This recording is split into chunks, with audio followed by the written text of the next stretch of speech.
Assalamualaikum warahmatullahi wabarakatuh.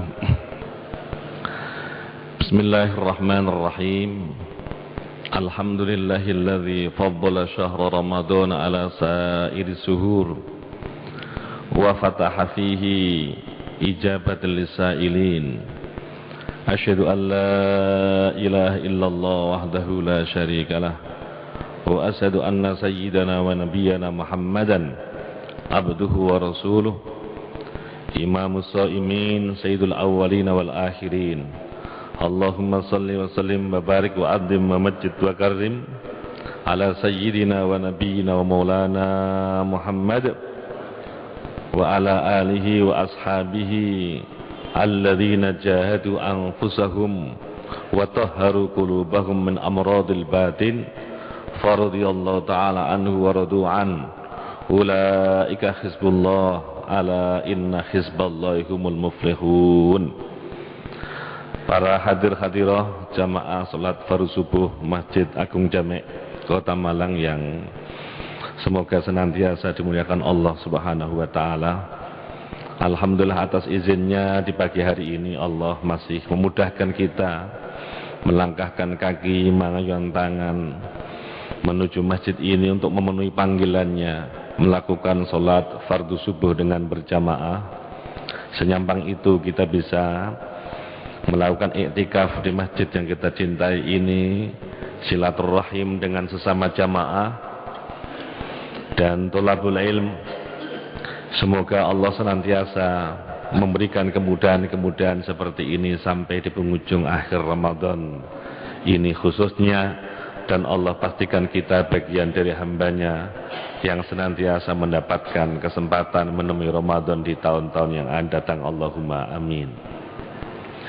Para hadir-hadirah yang dimuliakan Allah Subhanahu wa taala, jika kita mencoba melihat kembali apa yang Imam Baydhawi tafsirkan,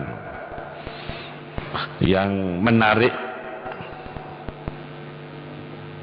Syekh Sulaiman Al-Jamal untuk mengikuti tafsir yang dikemukakan oleh Imam Baydhawi ini ketika mencoba mengulas panjang tentang ayat Ihdinas siratal mustaqim siratal ladzina an'amta 'alaihim ghairil maghdubi 'alaihim waladdallin. Amin. Sampai hari ini barangkali kita semua cukup menikmati apa yang telah Departemen Agama lakukan terkait dengan penerjemahan ayat ini, dengan menyantumkan bahwa ayat ini kalau diterjemahkan dalam bahasa Indonesia artinya tunjukkanlah kami ke jalan yang lurus, jalan orang-orang yang telah Engkau berikan nikmat, yang tidak kemudian termurkai dan tidak tersesat. Dan berhenti dalam penerjemahan itu.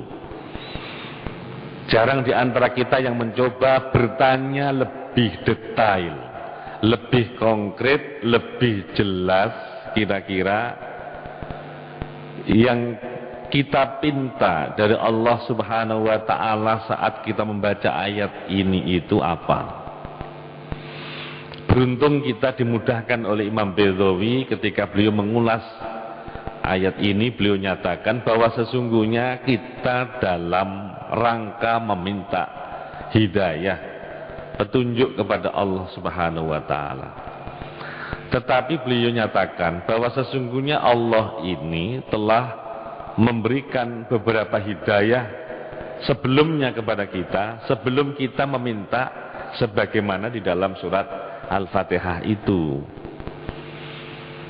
Penjelasan yang begitu jelas dan bagus itu yang menarik Syekh Sulaiman Al-Jamal untuk menulis kembali tafsiran yang sama di kitab Al-Futuhiyat Al-Ilahiyah. Menurut beliau bahwa sesungguhnya bicara tentang hidayah, siapapun kita yang telah diberikan kesempatan hidup di muka bumi ini untuk melaksanakan fungsinya, tugasnya sebagai Abdullah dan Khalifatullah, maka itu artinya Allah telah memberikan hidayah, yang menurut beliau istilah yang beliau pakai namanya ilham fitri. Artinya siapapun kita telah menerima hidayah itu. Tetapi untuk memenuhi tugas yang sebegitu berat, yang tidak ada makhluk selain kita manusia yang dianggap mampu menerima tugas ini, maka Allah memberi hidayah kepada kita yang kedua. Apa yang kemudian beliau sebut dengan al-khawas al-khams, panca indera. Masing-masing kita alhamdulillah dengan panca indera ini sesungguhnya Allah memiliki keinginan agar kita bisa menangkap dan mengungkap apa saja dari rahasia alam ini, mengapa Allah ciptakan seperti ini, sampai kepada kita kesimpulan subhanaka ya Rabb, Maha suci Engkau, ma khalaqta hadza batila, Engkau ciptakan semuanya ini tidak sia-sia. Siapapun kita punya kewajiban moral untuk menggunakan apa saja yang Allah telah berikan terkait dengan panca indera ini, dan sampai pada kesimpulan maha besar Allah dengan segala ciptaannya itu. Tetapi yang menarik, secara parsial, satu persatu indera yang kita miliki ini terkadang tidak lebih tajam dari yang Allah telah berikan kepada beberapa makhluknya yang lain seperti binatang. Betapa mata kita memiliki keterbatasan penglihatan. Kita hanya mampu melihat ketika ada cahaya, ada sinar. Di pagi hari ini yang masih gelap di luar, kita dibantu oleh cahaya, sinar lampu-lampu. Begitu siang kita memanfaatkan matahari, dan begitu seterusnya. Betapa hidung kita juga terbatas untuk membedakan aroma-aroma tertentu dalam radius tertentu. Telinga kita juga punya keterbatasan untuk menyadap apa saja. Artinya kita tidak seperti salah seorang imam yang hafidho kullama sami, yang langsung menghafal apa yang didengar, langsung hafal. Dan pendengaran kita begitu terbatas radiusnya. Dan hal-hal lain terkait dengan kemampuan organ tubuh kita ini begitu terbatas. Kita semua bisa saksikan mengapa Allah ciptakan kucing dengan penglihatan yang sebegitu tajam, memiliki alat indera tertentu yang bisa menyimpan sinar, sehingga di kegelapan malam sekalipun kucing ini bisa melakukan peran-perannya sebagai kucing. Kucing laki-laki masih bisa membedakan kucing betina gaconya, padahal petang ndedet nih, luar biasa. Allah juga bertanya kepada kita, wa ilal ibili kaifa khuliqat, mengapa kita tidak mencoba melihat bagaimana unta itu dicipta? Sebelum ada penelitian tentang zoologi, tentang keuntaan ini, kita tidak tahu apa yang dimaksud dengan firman ini. Tetapi ketika kemudian ada penelitian menyebutkan bahwa ternyata unta itu punya daya penciuman yang luar biasa, mampu mengendus bau air tawar radius 15 km kurang lebih. Karena itu unta tidak Allah ciptakan di Malang ini yang akses untuk mendapatkan air itu mudah. Allah ciptakan di Jazirah Arab, di Afrika, di Amerika Latin, di tempat-tempat yang kira-kira air itu sulit untuk didapat. Maka kita dengan bantuan unta itu alhamdulillah, unta ini mampu menunjukkan di mana air itu berada. Dan sekali teguk diinformasikan, unta itu mampu menghirup lebih dari 20 sampai 30 liter. Ada telih kandungan air itu yang ketika kita belum punya teknologi drigen atau drum, maka sesungguhnya unta-unta itu juga menjadi tandon air bagi para pemiliknya. Kemudian betapa telinga kita terbatas, tidak seperti penelitian menyebutkan bahwa kelelawar ini punya indera supersonik. Karena untuk hinggap di satu tempat, dia tidak mengandalkan mata tetapi mengandalkan telinganya. Demikian juga indera perasa kita. Penelitian menyebutkan kelelawar ini memiliki indera perasa yang tajam sehingga ketika kelelawar ada dalam satu ruangan, kecuali dia kepingin hinggap, mencelok, maka sekalipun tidak menggunakan kekuatan indera mata, kelelawar itu tidak akan pernah tubruan atau menabrak sesuatu. Dan beberapa yang lain, termasuk bagaimana kita ditakjubkan oleh penelitian ilmiah tentang bagaimana tawon itu memiliki kemampuan sedemikian untuk membuat rumahnya yang kokoh dan strukturnya yang luar biasa. Tidak ada sesuatu yang bisa kemudian mencoba menirunya. Sampai dengan laba-laba yang Allah informasikan sebagai rumah yang paling rapuh dari yang pernah dibuat oleh makhluknya. Tetapi ketika Allah menyebut bahwa sesungguhnya yang punya kemampuan membuat sarang laba-laba itu laba-laba betina, bukan laba-laba laki-laki. Karena itu diinformasikan pernah salah seorang guru besar bahasa Arab di Jami'atul Azhar Asy-Syarif di Mesir pernah meragukan kata-kata ittahadat baita di dalam surat Al-Ankabut itu. Ini fi'il madhi, kata kerja, kok ada taknya, padahal Al-Ankabut itu taknya tak maftuhah, tidak mengindikasikan sebagai pelakunya apakah ini perempuan atau laki-laki. Dan sempat memberikan catatan kemungkinan ada kesalahan. Malaikat menyimakkan kembali, mengimlakkan kepada Nabi. Atau kemungkinan kesalahannya ada pada sahabat Nabi yang mendengar dari Nabi tidak begitu jelas. Tetapi begitu ada penelitian tentang laba-laba yang bikin laba-laba betina, maka Allah tidak menggunakan kata-kata ittakhadha baitan, tetapi ittakhadhat ada taknya. Itu kemudian kita baru bisa bertasbih subhanallah. Artinya ada beberapa yang Allah berikan kelebihan supaya kita bisa menganalisa, bisa bertafakur, bisa bertadabbur, sampai kemudian berkesimpulan subhanaka rabbana ma khalaqta hadza batila. Kemudian karena Allah telah memberikan beberapa ketajaman indera yang telah Allah berikan kepada hewan, sementara Allah nyatakan kita ini sebagai makhluk yang ahsan takwim.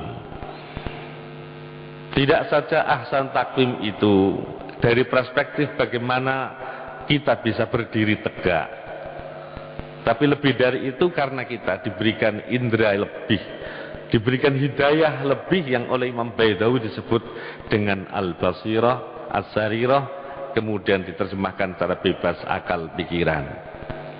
Akal ini yang kemudian mampu menciptakan apa saja yang dulu menjadi kelemahan-kelemahan asasi seorang manusia. Kelemahan penglihatan, kelemahan penciuman, kelemahan pendengaran, kelemahan pacu sampai lari dan lain sebagainya. Dan alhamdulillah hari ini kita bisa saksikan semuanya, semua kelebihan-kelebihan ada pada hewan tertentu, lambat laun manusia ini jauh lebih baik daripadanya. Tetapi yang menarik, jika kita mencoba mengamati mukjizat-mukjizat nabi-nabi terdahulu sebelum Nabi kita Muhammad sallallahu alaihi wasallam, semua mukjizat Nabi ini sifatnya visible, bisa dilihat, bisa diterawang, bisa diraba, dan bisa dirasakan.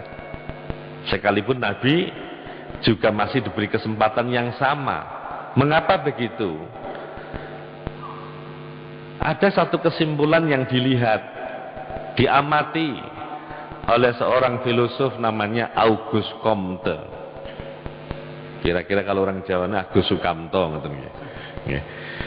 Informasinya orang Prancis ini mencoba mengamati. Ternyata Allah ciptakan manusia ini dengan memiliki tingkat berpikir yang bertahap. Semakin hari semakin jauh lebih canggih. Dulu sampai dengan masa tertentu yang kita sulit memberikan periodisasinya sampai kapan. Kita manusia itu dicipta dan memiliki fase atau dalam fase yang disebut sebagai fase teologis atau fase religi. Kita semua paham bahwa siapapun yang diciptakan oleh Allah Subhanahu wa taala ini memiliki 3 naluri inti. Yang pertama adalah apa yang disebut dengan ghorizatut tadayyun, naluri beragama. Karena itu siapapun orang, dimanapun berada di ujung bumi ini, tidak ada orang yang terlahir di muka bumi yang tidak kemudian meyakini bahwa Tuhan itu ada. Jika mereka diberikan hidayah oleh Allah SWT, maka Islamlah mereka. Jika tidak, kemudian mereka menduga batu besar, sungai besar, pohon besar, pantai selatan, pantai utara, dan beberapa kemudian mereka kemudian sebut sebagai dewa yang punya kekuatan itu. Karena itu dalam fase religi ini adalah fase di mana semua kekuatan-kekuatan yang di luar kemampuan manusia diyakini sebagai kekuatan Tuhan. Karena itu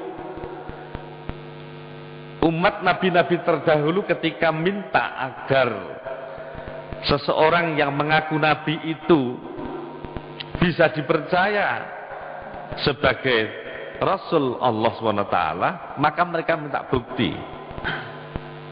Misalnya Nabi Soleh bagaimana ditantang agar sebongkah batu besar itu bisa terlahir darinya seekor onta. Bagaimana mungkin?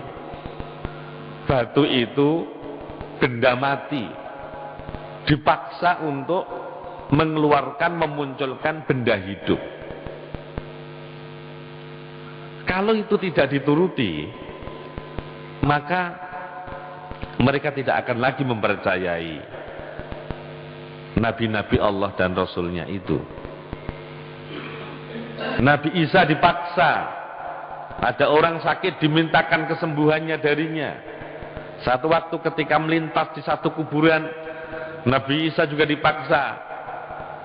Dipaksa itu, jadi seorang nabi dan rasul itu bukan seperti seorang Deddy Corbuzier atau Damien atau siapapun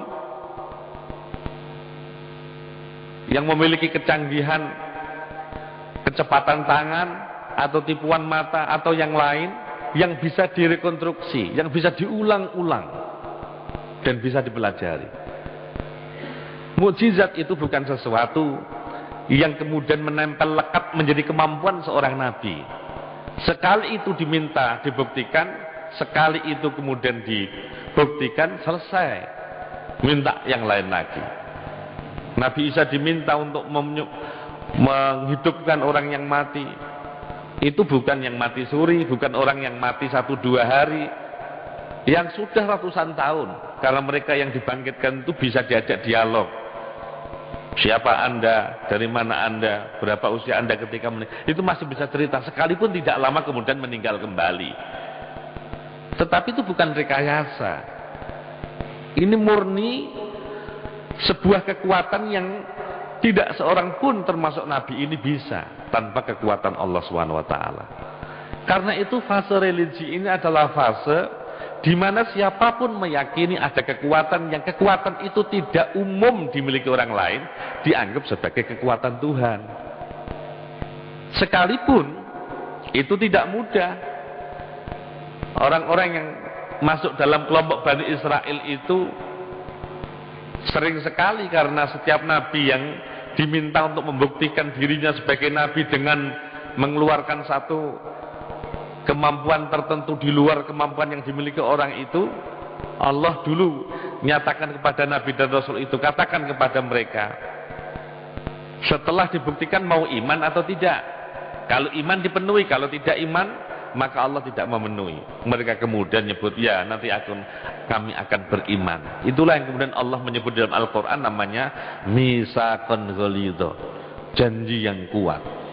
Begitu mereka berjanji, kemudian mukjizat itu dipenuhi oleh Allah melalui nabi-nabi tertentu itu. Begitu selesai, maka mereka kemudian tidak mengimani kembali. Itu yang kemudian menjadikan Allah itu kepada mereka maghdub,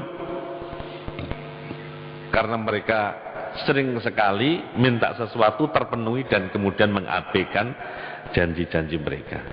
Fase kedua adalah fase metafisika.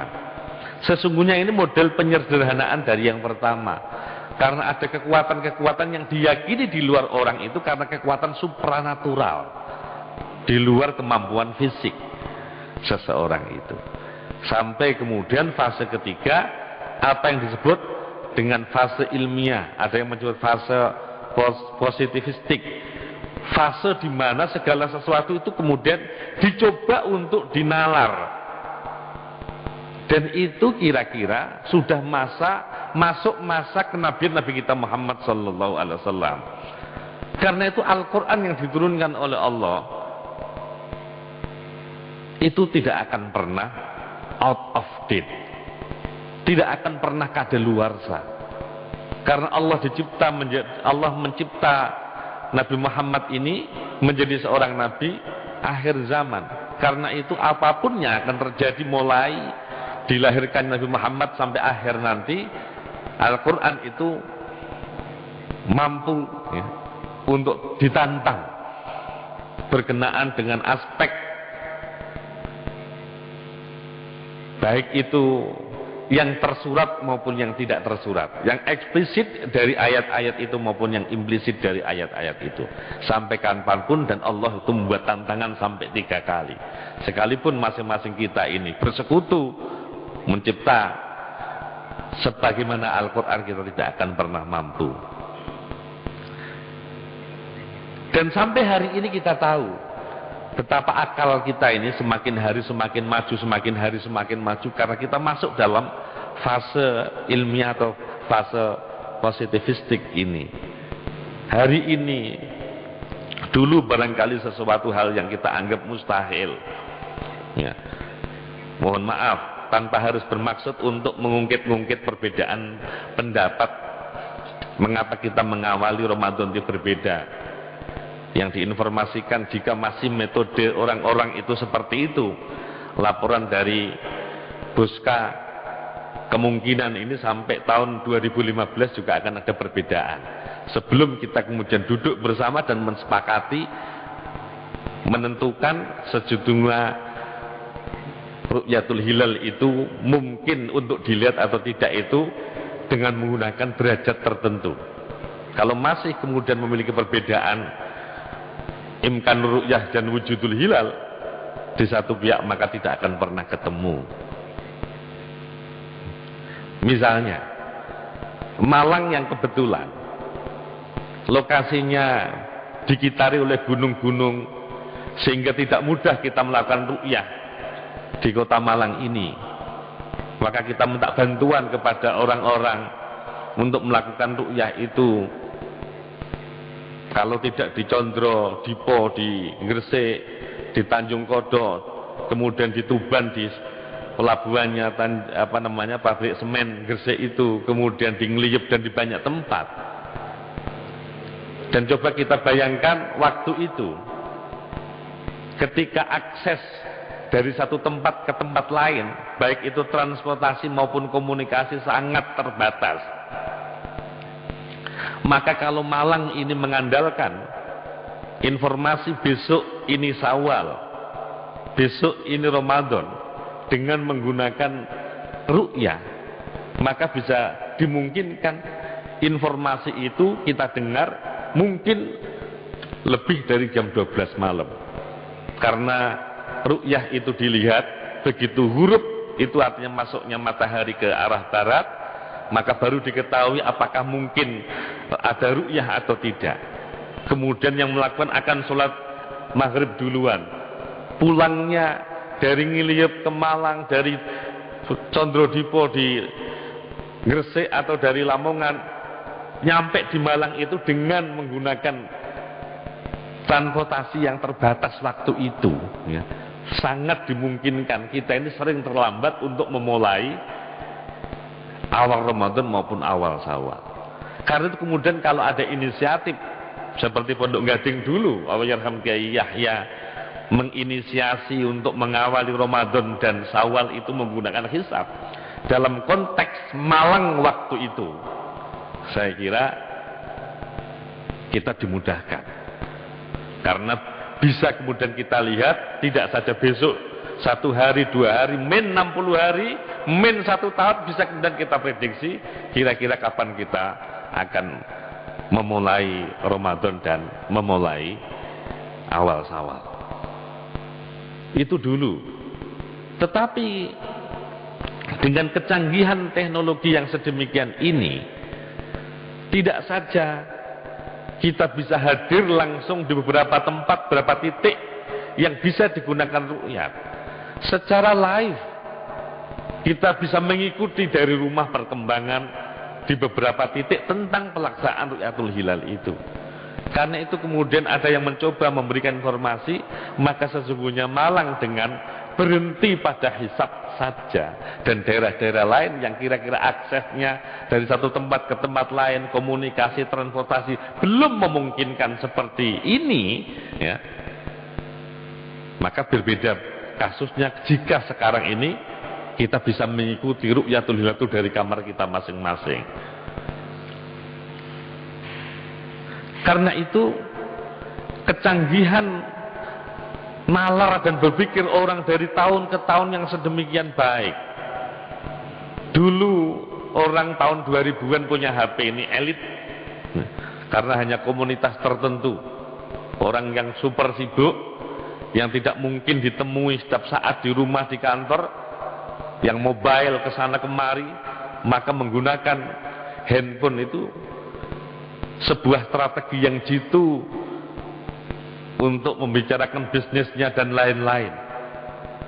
Itu sebagai peluang tentang hasil nalar dan pikir orang, sehingga bisa menciptakan teknologi sedemikian canggih itu.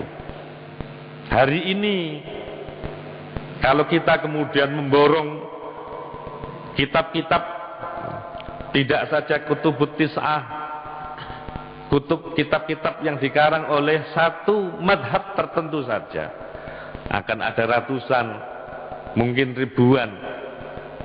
Itu belum yang mazhab arba'ah, belum yang pendapat-pendapat yang lain. Maka rumah kita tidak akan pernah penuh, akan berpuluh-puluh ribu, berpuluh-puluh, sampai mungkin ratusan judul buku dan lain sebagainya. Itu menjadi tidak efektif. Tapi hari ini, sekarang ini, betapa ribuan kitab itu bisa kemudian kita genggam di dalam satu alat teknologi tersendiri. Ini sebuah kecanggihan teknologi. Karena itu berkenaan dengan teknologi informatika yang hari ini tidak akan semakin lebih baik daripada kemarin, dan besok akan jauh lebih baik lagi daripada hari ini. Maka memunculkan pesan kepada kita, bagaimana kita bisa memanfaatkan peluang-peluang itu secara baik. Mohon maaf, hanya sekedar memberikan informasi. Ayatullah di Iran itu, sekalipun rumahnya pelosok negeri, itu difasilitasi dengan internet, sehingga kajian-kajian seperti ini tidak hanya dinikmati di satu kota, tapi live seluruh pelosok negeri di jam yang sama, ya, dengan kira-kira perbedaan berapa detik bisa mengikuti kajian-kajian itu. Dan mengapa buku-buku di Iran itu tidak saja karena negara itu memberikan subsidi buku, subsidi kertas yang luar biasa, lebih dari itu karena masing-masing ulama, masing-masing kiai itu punya sekretaris pribadi, dan kiai-kiai itu setiap kajian-kajiannya mesti ada yang merekam, direkam, kemudian tertulis, direkam, ditulis, kemudian diterbitkan sebanyak-banyaknya. Maka hari ini 1 bulan saja informasinya itu lebih dari 200 judul buku itu terbit, dan mereka bisa menikmati. Ketika ada satu gagasan tertentu ditolak, tidak kemudian rame-rame demo membakar bukunya, menarik dari peredaran, tidak. Mereka melakukan kritik yang sama terhadap buku itu melalui tulisan juga. Maka gairah orang membaca itu jauh semakin lebih hebat. Tidak saja sekarang ini, tidak usah menggunakan media buku, karena kemudian dengan ditulis di internet siapapun bisa mengakses. Saya secara pribadi begitu dimudahkan, kepengen kira-kira topik apa saja bisa klik di Google, di Yahoo, kemudian ada banyak tulisan, tinggal kita kemudian apakah kita mau menangkap semuanya atau tidak, memilih-milih yang benar dan lain sebagainya. Itu peluang-peluang yang tidak boleh kita sederhanakan dan tidak bisa kita tampik. Dulu tahun 80-an di Cirebon masih ada kiai yang Masya Allah tidak berkenan menggunakan speaker itu sebagai sebuah media azan maupun media pengajian. Terkesan dipaksakan oleh beliau itu. Jadi speaker itu beliau sebut su'u fikri, ya gitu. Itu pernah saya secara pribadi diminta tolong untuk menyebarluaskan oleh sang kiai itu. Karena saking hati-hatinya jangan sampai sesuatu yang baru itu mengecoh kita dan menghilangkan tradisi-tradisi yang mungkin dari perspektif beliau itu mungkin pahalanya, keberkahannya itu beda dengan ketika tidak menggunakan itu. Tahun 90-an awal masih banyak kiai-kiai yang tidak berkenan menggunakan televisi. Beliau masih meyakini dampak negatif dari televisi itu jauh lebih hebat daripada manfaatnya. Maka beliau mengharamkan kepada santri-santrinya. Itu masih kita temukan. Ada seorang kiai di Banten yang sampai hari ini tidak berkenan menggunakan listrik, karena juga menurut beliau keberkahannya tidak lebih banyak daripada kemudian berusaha sendiri. Tetapi apakah ini tetap bertahan? Saya kira kembali kepada bagaimana kita mensikapinya. Tetapi segala sesuatu itu mesti ada peluang, ada tantangan, ada dampak positif, ada dampak negatif. Kalau dampak negatif dan dampak positif dari sebuah teknologi informatika, saya kira tidak bisa kita sebut satu persatu, sebegitu banyaknya. Setiap tantangan ada peluang, setiap dampak positif mesti ada dampak negatifnya. Karena itu sepinter-pinter kita bagaimana bisa mengemas sesuatu yang baru itu. Jika itu kita rasakan manfaatnya jauh lebih banyak dan kita mencoba meminimalir dampak-dampak negatifnya, saya kira dapat diuntungkan dengan teknologi informatika itu. Apapun macam dan bentuknya, apalagi untuk generasi muda sekarang ini. perlu menjadi catatan kita sendiri bahwa penelitian tentang anak-anak kita di Jawa Timur ini waliyadzubillah lebih dari 13% usia ba'dal bulugh itu kira-kira umur 13 sampai 15 itu diinformasikan telah melakukan hubungan suami istri ya. Dan sekian itu terjadi di rumah mereka masing-masing ketika orang tuanya tidak ada di tempat memanfaatkan teknologi informatika itu, maka pinjem CD atau flash disk atau kemudian mencoba membuka sebuah situs tertentu atau kemudian menyetel parabola untuk channel tertentu yang terkadang tidak kemudian memberikan batasan ini untuk berapa, sekalipun beberapa waktu lalu di beberapa informasi di internet diinformasikan beberapa hotel di Amerika baik dari komunitas muslim maupun komunitas Kristen minta agar konten atau sajian-sajian dewasa itu ditiadakan. Tetapi siapa yang bisa melarang? Karena mereka juga melihat ini sebagai sebuah pasar tersendiri. Yang repot kemudian anak-anak kita ini. Maka di usia itu mereka sudah lebih dari yang sesungguhnya tidak perlu mereka tahu di usia seperti itu. Karena itu kembali kepada kita dan kembali kepada pengawasan kita, kembali kepada bagaimana kita memberikan pemahaman kepada anak-anak kita sehingga mereka mampu menggunakan apa saja dari media yang sekarang ini rasanya kita tidak mungkin itu. Kita orang tua mungkin jauh tidak lebih canggih daripada anak-anak kita sendiri.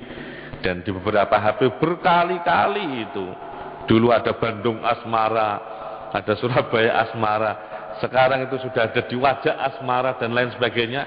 Itu bisa kemudian di Bluetooth di masing-masing HP. Itu membahayakan kita semua dan itu tidak akan pernah bisa kita cegah secara fisik. Maka benteng kita itu sesungguhnya adalah memberikan pemahaman kepada mereka, memberikan pengetahuan kepada mereka bahwa sesungguhnya itu dicipta untuk memberikan manfaat positif dan pengawasan kita harus ekstra. Karena itu sekali lagi bagaimana kita atas nama pribadi, atas nama institusi bisa memanfaatkan media itu. Ada beberapa orang yang sudah bermimpi Masjid Jami ini tidak hanya punya radio yang bisa disadap di kawasan Malang Raya, lebih dari itu bisa kemudian di stand up kan ini bisa diakses di semua wilayah siapa saja yang berkeinginan. Lebih dari itu punya televisi dan lain sebagainya sehingga kegiatan-kegiatan menarik seperti kajian-kajian Ramadan yang kita bisa ikuti itu bisa diakses siapa saja dengan keterbatasan orang. Karena mungkin kesempatan orang untuk hadir di satu masjid tertentu ini tidak memungkinkan semuanya punya, kecuali karena alasan-alasan kesehatan dan lain sebagainya. Karena itu kembali lagi kepada kita tentang teknologi informatika yang tidak bisa saya sebut satu persatu jenisnya yang sedemikian banyak. Dan karena hari ini disebut besok pagi sudah ada yang baru lagi. Karena itu beli HP saja ada teman saya kepengen yang tercanggih. Kok nggak beli? Karena ini belum yang tercanggih, besok ada yang tercanggih lagi. Dulu HP itu besar-besar ya, kata orang itu untuk ngelempar ke anjing itu bisa kaing-kaing. Sekarang HP begitu tipis, ada HP itu yang modelnya sudah seperti pulpen sebagai alat penyadap dan lain sebagainya, termasuk kamera-kamera penyadap yang sudah digunakan di banyak tempat itu. Karena itu sekali lagi bergantung secara ekonomis apakah kita perlu dan tidak perlu. Ketika kita merasa tidak perlu maka tidak perlu memaksakan kehendak. Jika kita merasa perlu bagaimana kita bisa memanfaatkan alat-alat teknologi itu untuk hal-hal yang positif apapun itu, baik untuk pembelajaran, untuk akses bisnis yang karena hari ini juga orang banyak melakukan bisnis e-commerce itu melalui internet. Jadi tidak perlu orang punya warung, tidak perlu orang punya gerai, tidak perlu orang punya counter, orang cukup punya rumah. Apalagi beberapa hari yang lalu di satu radio di Surabaya memberikan informasi tentang bisnis tiket pesawat itu yang bisa kemana saja kita pergi orang bisa booking kepada kita dan itu omsetnya bisa miliaran rupiah. Bagi itu kita tidak kemudian butuh apa-apa kecuali alat telekomunikasi itu, HP, kemudian modem, kemudian laptop yang bisa kita pakai untuk mengakses itu. Sebegitu mudahnya. Hari ini di Malang itu banyak ada warung-warung baru yang menjajakan warungnya melalui internet, kemudian banyak orang datang karena ada sesuatu yang berbeda, maka kemudian beramai-ramai di sana. Sekarang mengandalkan kecanggihan, kita itu dimanjakan oleh apa saja yang dimudahkan. Karena sesungguhnya kembali kepada kita. Al-hajah tanzilu manzilata dururah adatan kana aw khasatan. Ketika kita merasa butuh maka itu sebuah keniscayaan, ketika tidak maka sesungguhnya kita tidak perlu. Tetapi sesungguhnya kita tahu jauh lebih baik daripada tidak. Saya kira itu beberapa hal yang bisa saya antarkan untuk membuka pertanyaan barangkali satu dua berkenaan dengan apa yang kita diskusikan dan apa yang kita kaji pada kesempatan pagi hari ini. Saya serahkan kembali, monggo. Terima kasih, cukup menarik tentang informasi ini. Barangkali ada pertanyaan yang perlu disampaikan kepada Gus Is. Silakan, Bapak-bapak.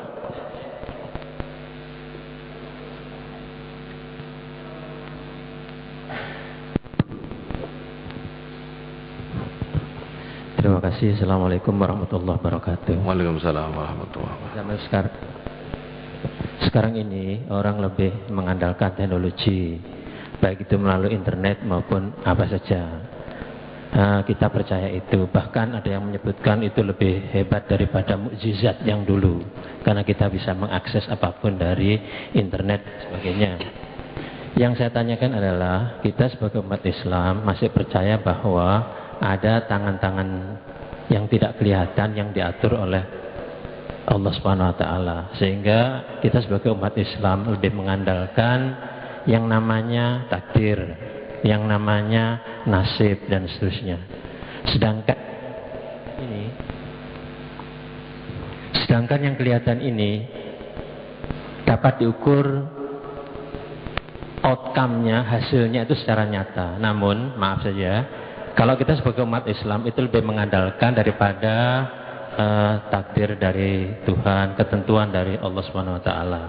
Sehingga saya mohon penjelasan bagaimana benang merah antara teknologi informasi yang demikian maju dengan pandangan-pandangan yang sekarang ini masih termasuk saya lebih mempercayai bahwa takdir Allah itu lebih kuat dari apapun. Namun demikian kita sadar bahwa indikasi untuk keberhasilan itu tidak ditentukan secara nyata, tetapi mungkin dalam tanda petik hanya paring-paringnya Allah saja.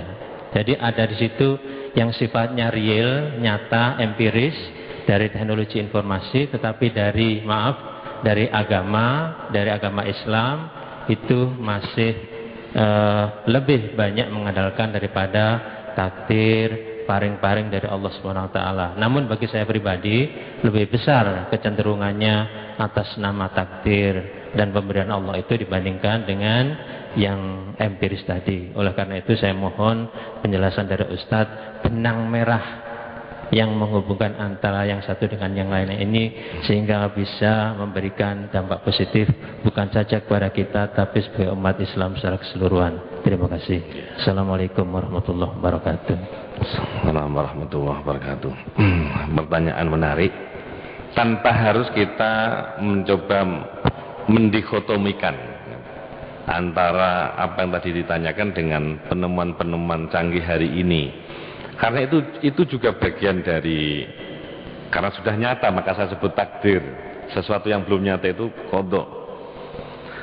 Dan itu upaya-upaya yang dalam tanda petik juga diperkenankan Allah Subhanahu wa taala dalam rangka untuk memenuhi hidup dengan kehidupan dengan double job, double fungsi tadi sebagai khalifatullah dan sebagai Abdullah tadi itu. Untuk beberapa hal, misalnya terkait dengan tadi saya contohkan untuk mencoba memastikan besok itu sudah 1 Syawal atau 1 Ramadan, maka sesungguhnya media informasi ini rasanya kalau kita tidak kita pakai nyatanya ada ya, maka aspek akuritasnya ini bisa dipertanyakan kembali. sesuatu yang kita tahu dari sebuah penelitian ilmiah itu catatannya teruji. Karena satu produk tentang informasi, teknologi informasi itu akan diproduksi secara massal, itu sudah, jika sudah ada trial and error, sudah ada uji coba sekian berkali-kali sampai kemudian dianggap sebagai sebuah kelayakan, baru kemudian dijual di pasaran. Nanti diteliti kembali kelemahan, kekurangan, dimunculkan kembali. Sehingga terkait dengan misalnya contoh tadi penentuan awal Syawal atau awal Ramadan, saya kira memanfaatkan media telekomunikasi seperti yang sudah dilakukan oleh Kementerian Agama beberapa tahun yang lalu, itu adalah sebuah usaha-usaha yang memanfaatkan teknologi informasi. Demikian juga misalnya ketika seseorang hamil, maka sekarang ini USG itu sudah ada yang 4 dimensi. Orang dulu barangkali hanya berpesan, tolong kalau hamil sebisa mungkin dibacakan surat Yusuf, surat Maryam, surat Muhammad gitu.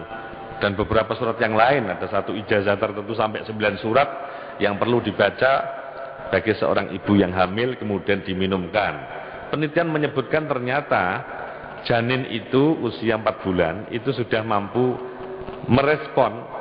Karena itu orang-orang barat menemukan bahwa lagu-lagu klasik itu bisa memotivasi kecerdasan seorang anak.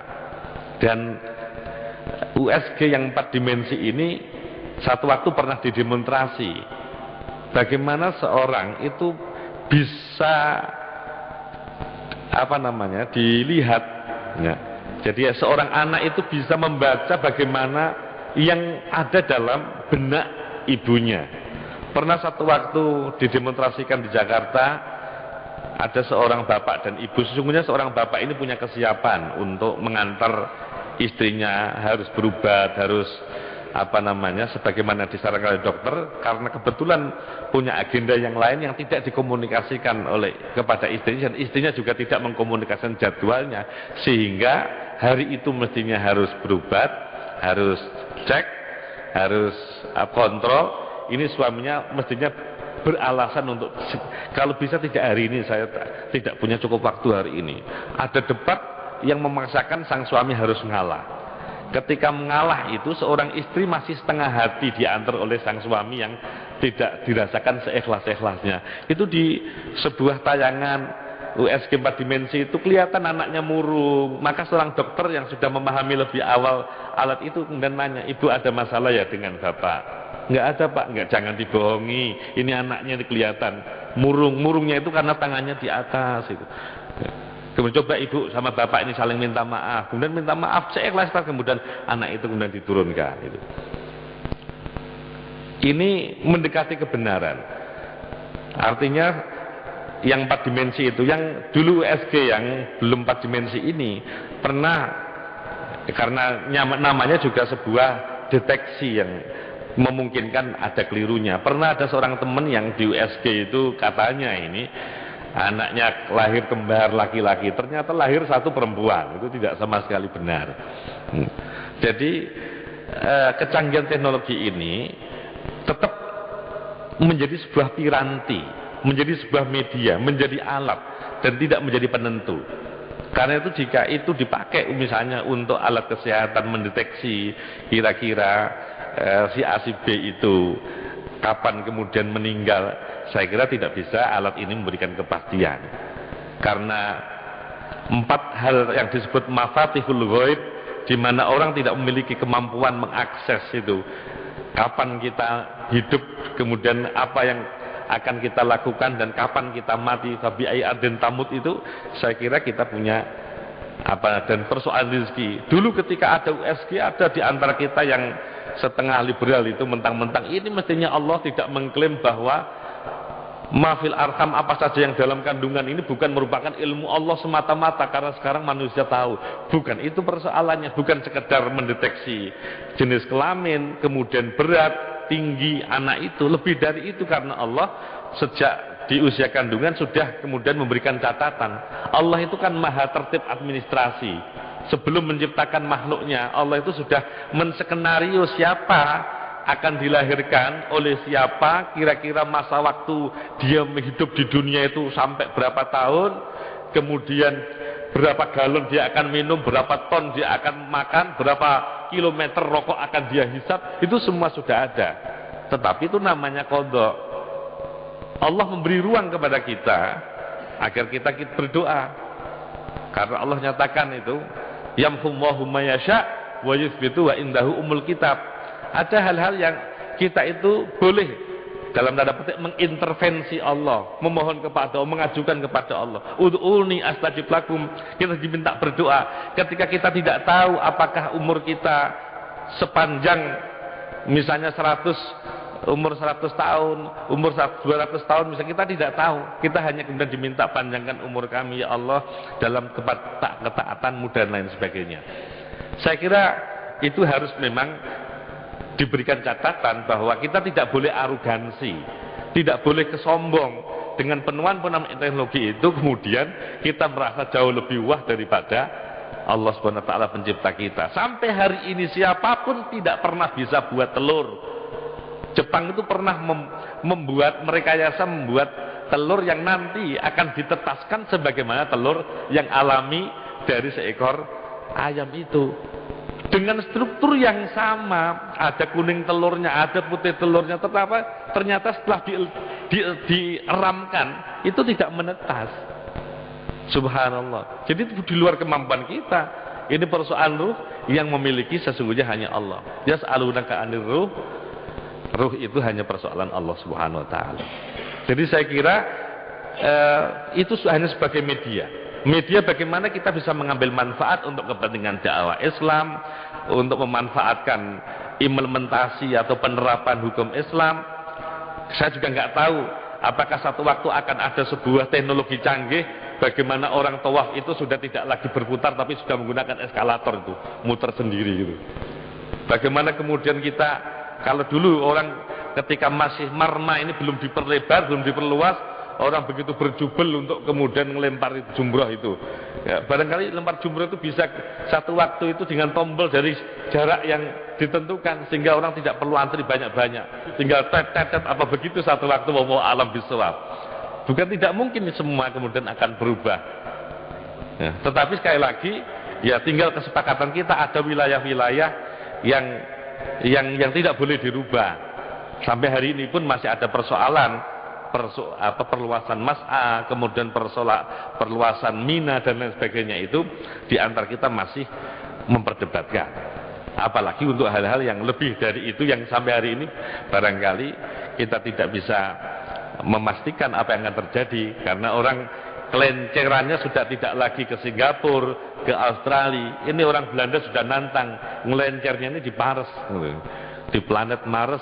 Ini sekarang sudah dijajaki dan itu sampai 6 bulan, 1 semester, 1 tahun, 2 semester itu sudah mulai ditantang begitu. Terus nanti akan kemudian repot lagi bagaimana sholatnya, gitu, dan lain sebagainya. Ya, jadi saya kira ada beberapa hal yang kita harus, misalnya di pondok-pondok pesantren seperti di Lirboyo, sejak awal mengambil sistem, ya, misalnya yang pertama al-kitabah, al-hifdu wal fahmu. Jadi siapapun santri itu diminta untuk nulis. Tidak boleh kemudian mensederhanakan hanya fotokopi dan beli buku wajib. Jadi harus nulis. Setelah nulis harus hafal. Paham atau tidak paham, pokoknya hafal dulu. Baru pemahaman terakhir. Ya, saya kira beberapa metode seperti ini nggak boleh hilang untuk satu konteks tertentu, karena kita boleh kemudian mengandalkan atau menggunakan media yang lain. Karena barangkali hadir kita di masjid ini juga bukan sia-sia. Hadir orang dalam tidak saja jamaah, tetapi dalam majelis ilmu itu sangat beda dengan mereka yang memanfaatkan melalui media yang tidak bisa saling ketemu fisik satu sama lain. Pengajaran Al-Quran pernah itu dibahas Masail kan, bagaimana hukumnya belajar Quran dengan menggunakan compact disc atau CD tanpa guru itu, ya, sekalipun komputernya itu bisa nyalahkan. Jadi dengan kan komputer itu boleh dengan gelombang suara itu bisa direkam, Kalau bot, tok, dok itu kurang, maka dia bilangkan salah. Itu. Kalau sudah benar sesuai dengan gelombang suara, dia akan bilang korek, betul. Apakah sudah cukup begitu itu? Padahal syaratnya orang belajar Quran itu harus musafahah, ya.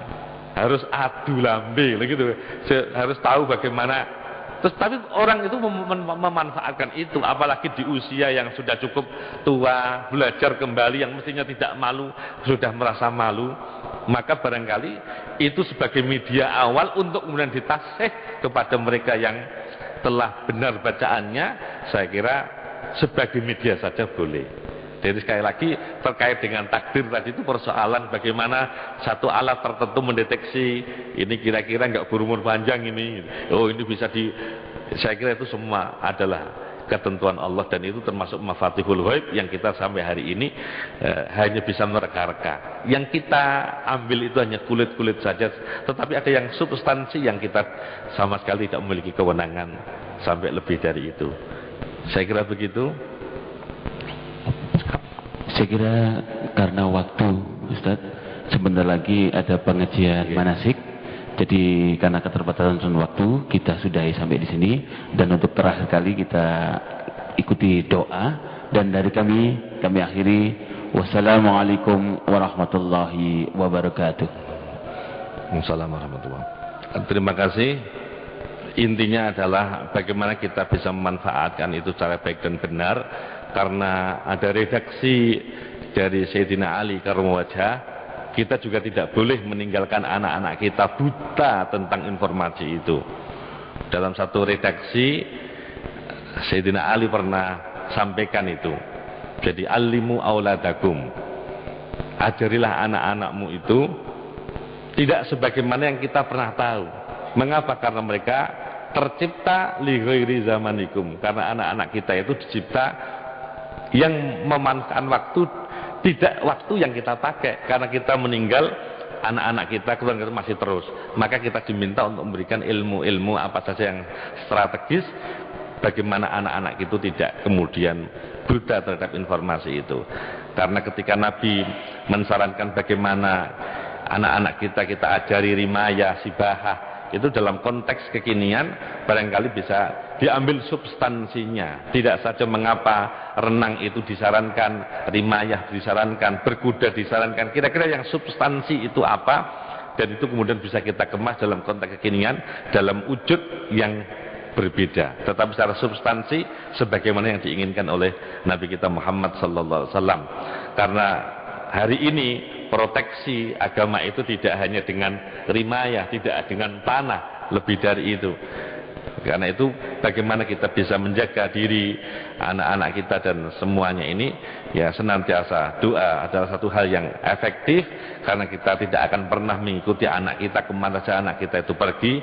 Kita tinggal memberikan pendidikan yang cukup kepada mereka, memberikan pengawasan kepada mereka, dan senantiasa mendoakan agar Allah senantiasa memberikan hidayah, memberikan inayah sehingga bisa menjadi aulad dan sholihin, menjadi qurratu a'yun, menjadi investasi ukhrawi bagi kita. Dan semoga kita diberikan kemampuan oleh Allah untuk menikmati Ramadan dan melakukan dengan baik kuantitas maupun kualitas, terkhusus di Ramadan tahun ini. Dan Allah pastikan kita bagian dari hambanya yang mendapatkan Ramadan tahun-tahun yang akan datang. Semua kita diberikan kesehatan, bisa melakukan ibadah dengan baik.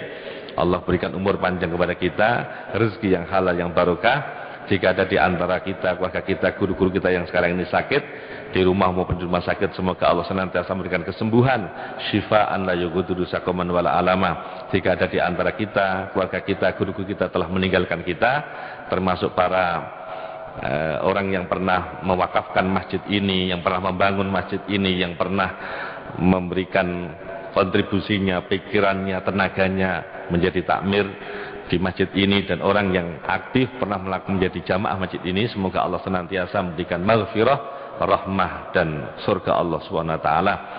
Kita semua dipastikan di mana saja kapan saja harus sowan kepadanya. Allah pastikan kita sebagai hambanya yang mendapatkan husnul khatimah.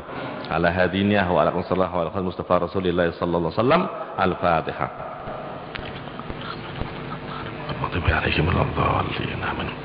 Bismillahirrahmanirrahim. Alhamdulillahirabbil alamin. Allahumma shalli wa sallim ala Muhammad wa ala ali Muhammad. Allahumma yassir lana umurana fi salahuna fid din wad dunya wal akhirah. Allahumma balligh maqasidana fi ma tardahu waqdi hawaijana ya Allah. Washfi mardana ya Allah, waghfir mautana ya Allah. Allahumma ighfir lana dhunubana wa kaffir anna sayyi'atina wa tawaffana ma'al abrar. Allahumma ighfir lana wahdina warhamhum kama rabbana shighara.